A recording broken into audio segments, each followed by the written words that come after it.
So hello everyone, in this video we will see another LeetCode question, that is maximal square. So in this question we are given m into n binary matrix filled with zeros and ones.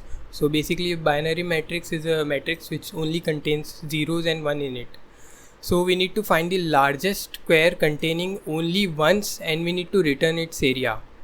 So the square should only consist of ones and we need to return the largest square in it. We need to return the area of the largest square in it.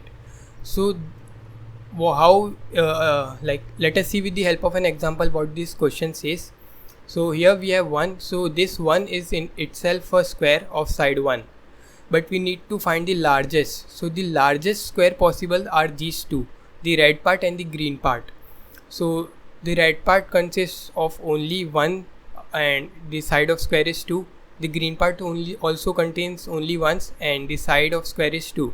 So both are having the side length of 2. So answer would be 2 into 2, that is 4, because we need to return the area. So the answer is 4.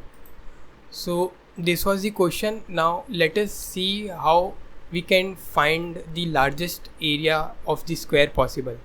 So let us see through this example. So whenever we will see 1, then only we will find square alongside with it, because with 0 we don't have to do anything. So whenever we'll find 1, we will do some process. So this single one is itself a square of side 1. So we find this one and we will check its right part, its bottom part and its diagonal part. If all the three are ones, then we can say we a side of square is increased by 1, because in each direction we are increasing the length of side. So obviously our side length will be increased by 1. So we just need to check whenever we get 1, we will check its right part, diagonal part and its bottom part, and we will take minimum of all these. Now why minimum, we will see with the help of this another example. So let's say we start iterating through this one. So we will go to the right part. We will get right part one time, only one time we will get 1 in the right part. So we will store it 1 in right part. Now we will go through the diagonal part. So the diagonal part we get only 1. We will not consider this one because this is already a square. We need to find through this square. So after this only we will get one here. So we are starting with this one. Now we will start how many extra 1 we get. So here we get 1 extra 1, that's why we are storing 1 here. So in the diagonal part we got extra 1, so we will store 1. But in the bottom part we got 2 1, so we will store 2 here. Now why we take minimum here? Because in the bottom part we have 2 1, but in the diagonal part and right part we don't have additional 1, so there's no way we can create a square. So to create a square in all the direction, that is right, diagonal and bottom part, we need to have equal number of 1, then only we will create a square. So that's why we are taking the minimum here. So we will take the minimum of right, diagonal and bottom, that is 1, and this one was already a square, so we will side of length 1, so we will add 1 to this square. So 1 plus 1, that is 2. So 4 would be our answer as the largest area of square. So this is the only square possible in this matrix which has the largest area. So now how we will do this question is like this solution. This question can be have many solution. We will start through this one. We will start through this one, and we can again iterate through this one. So we will check each and every one. So we will do a recursion here, but recursion would fail because here the n and m size is of 300. So we can use dp and we will store our answer wherever possible, and whenever we will find the overlapping problem, we will use that answer in that case particularly. So now I'll start coding, and side by side I'll be explaining you the code also, and in the end we will see how the code works. So let us code now. So basically we will give n as the rows and m as the number of columns.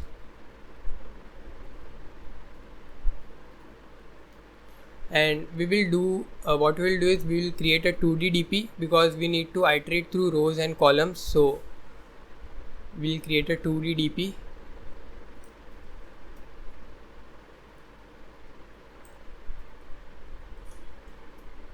and initially we will initialize it with -1, and we will make a maxi variable which will store the maximum side of the square possible.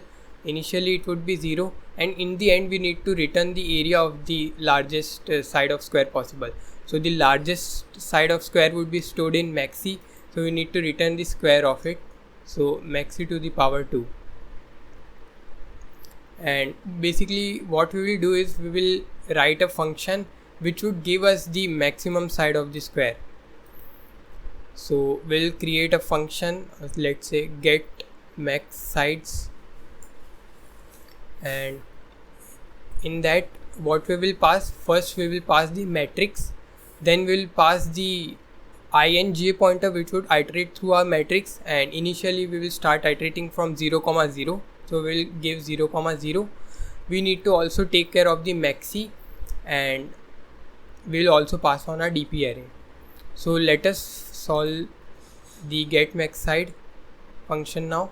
So it would give us the integer get max side, and it would be vector,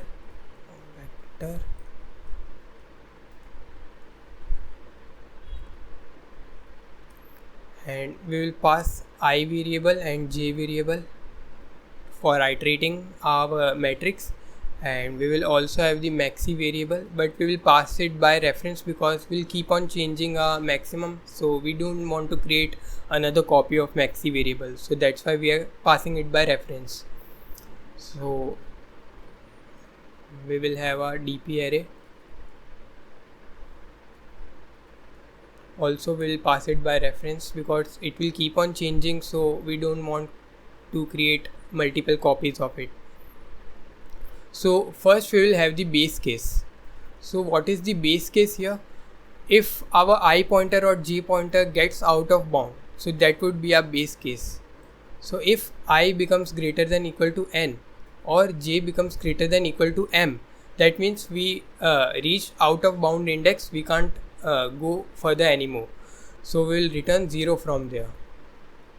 We'll store it in our DP array, DP of I, j equals 0. Else what we will see, if we have already calculated some answer, so we will not calculate it again, we will just find in a DP array and then we will retrieve that answer. So that means if a DP doesn't contains -1, that means it already contains some answer, so we'll return that answer because we have already calculated that, so we'll not calculate it again, it will cost a lot of time, that's why. And now we'll create 3 variables, that is right, bottom and diagonal. These will iterate through the right part, bottom part and the diagonal part.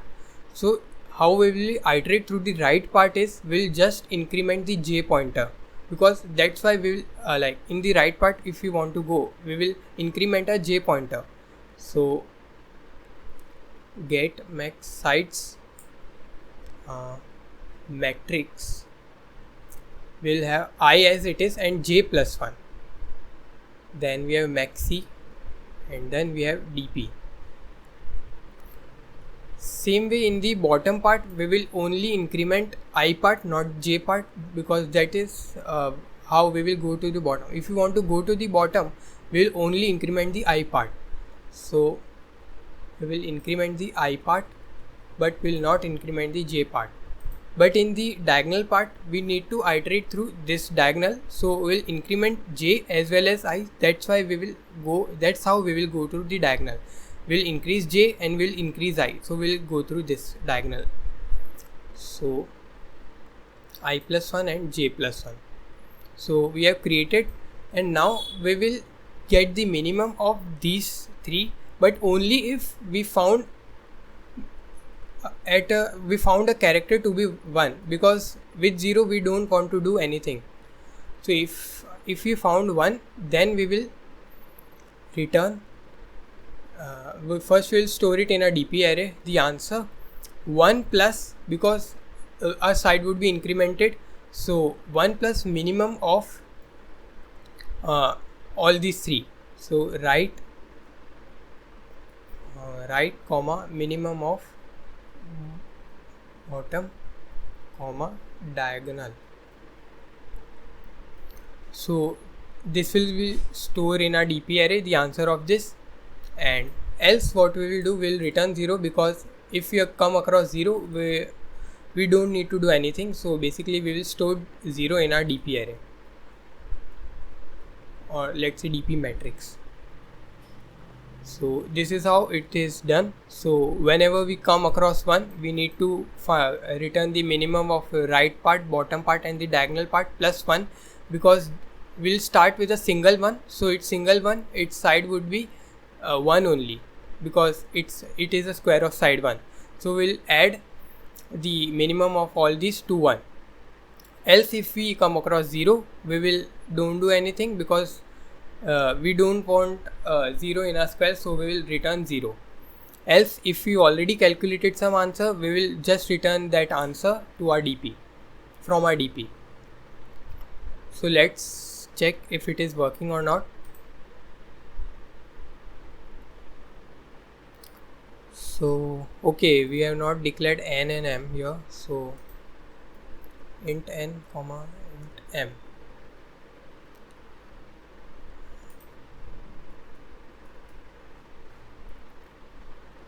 Again we need to do it here.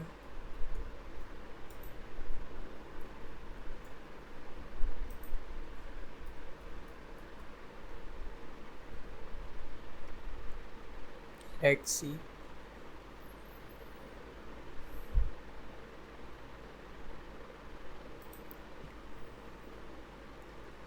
Oh, so we need to store it in a maxi variable. So what we can do is, we will create another variable answer, and first we will calculate and store it in a answer variable. Okay, and then we will update our maxi if we get something bigger than our current maxi, and then we will store it in our DP array also, the answer. So yeah, this was missing. We need to update our maxi also, because initially after all we are returning answer as maxi only. So let's see if it is working now.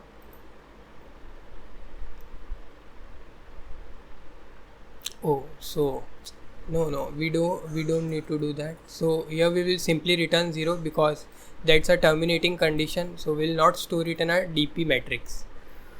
So let us check once again if there is an error, and then we'll submit it. Right bottom and diagonal. So let's try now. Yeah, it is working. Let's submit. So yeah, it got accepted. So this is how we'll do this problem. Hope you understood. Thank you.